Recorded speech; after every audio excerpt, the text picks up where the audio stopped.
Hi, Peter Charles here, and let's take a minute to discuss why I dumped my Sony ZV-E10 for the Fujifilm X-M5 camera. There were some really good reasons for them, and I could write a book about it, but there are primarily two reasons why I got rid of it. So let's talk about it.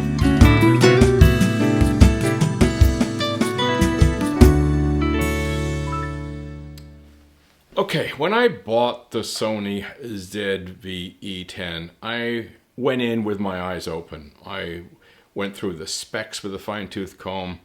I listened to lots of YouTube reviews on the camera and lens. I had a very good grasp of what the camera was about. And I'm no stranger to point and shoots. I mean, I've had point and shoot cameras going back to my Olympus XA in the early 1980s. I've always had one. I've always had a camera something like this, or a little fixed lens camera, whatever it was. I always had something. So I went in with, relatively low expectations about the camera because I knew what the market was for. It was for vloggers and content creators who are transitioning from a phone to a camera.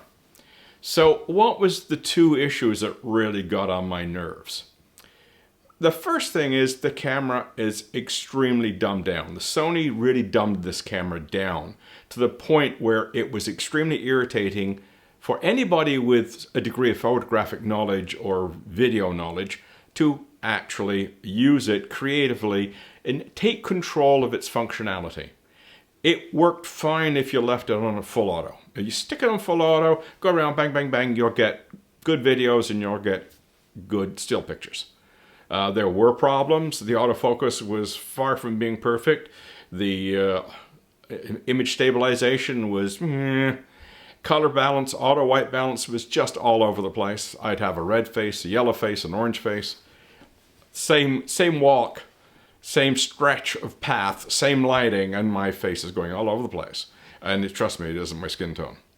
So there were all those issues that when you try to take control of the camera, you had to dive into the menu to do anything because you only had one dial, just one dial to control everything. And even, such a thing like a simple thing like a mode dial, it didn't have a mode dial.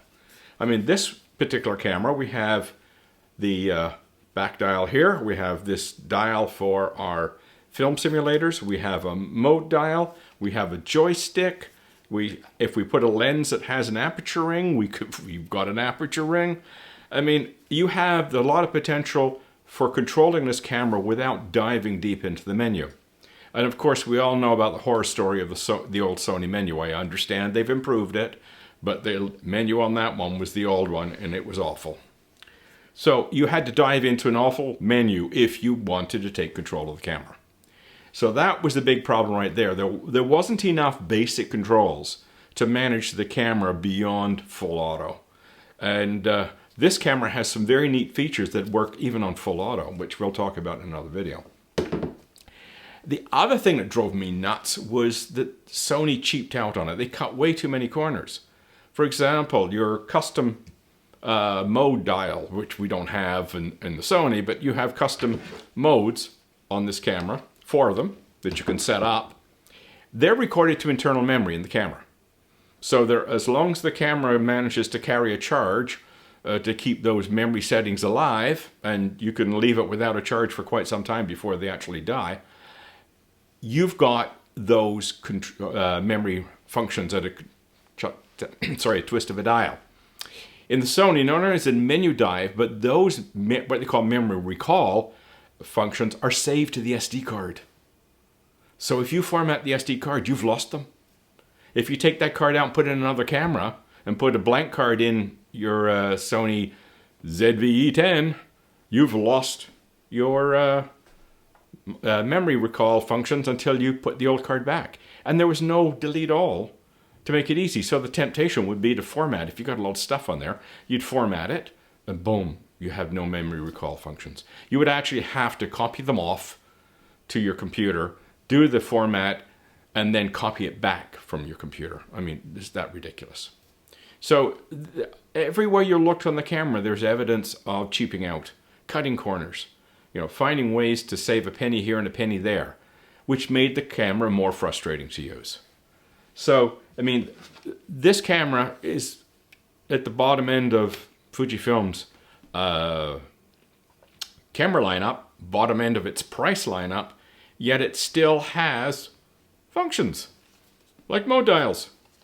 You know, give me a break. Every camera should have a mode dial. Every digital point and shoot camera I've ever owned had a mode dial of some description. And the Sony was the first one without it.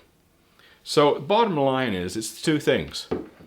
It was hard to use on anything but full auto, and too many corners were cut. So I just started to get more and more angry at it. And I've put up earlier in the cards, you'll see a reference to a first impressions video.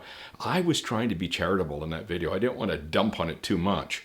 And I mean, my experience just got worse from there. So basically, I know Sony's come out with the new models that address some of these issues. Basically, if you are going to buy a camera like that, you better be in that transition stage from going from a phone to a camera, because you'll just throw it on full auto and use it in full auto and never think about it. And in that sense, it works fine. So if you're that kind of photographer, you've always used your phone, now you're going over to a camera for a first time instead of a phone, then yeah, Sony makes some sense. But if you want to do anything creative with the camera in terms of controlling, you know, exposure, controlling your white balance, controlling anything, get this instead. Save yourself a lot of grief. I mean, you'll do far better with the X-M5 than you will be with either the Sony Mark I or the Sony Mark II. So give that some thought. I mean, I understand where Sony aimed it, and they aimed it to the phone user. And this, by the way, is aimed at the phone user as well. But it's usable as a second camera by a real photographer or a videographer. You can know what you're doing and still use that camera and be able to take control of it. So that's bottom line, is cutting corners and making it very difficult to take control was the reasons why I got rid of it. So if that's important to you, I would say get the X-M5. And if it doesn't matter to you, then the Sony's are quite a nice little camera. You know, if you can get past all the other stuff. So that's my 2 cents on it. I know there's a lot of Sony fans who will probably put dislikes on this video, but hey, that's life. So just my words of wisdom on the camera. Make sure you're buying a camera that fits you, and that Sony did not fit me. So there we go. Cheers.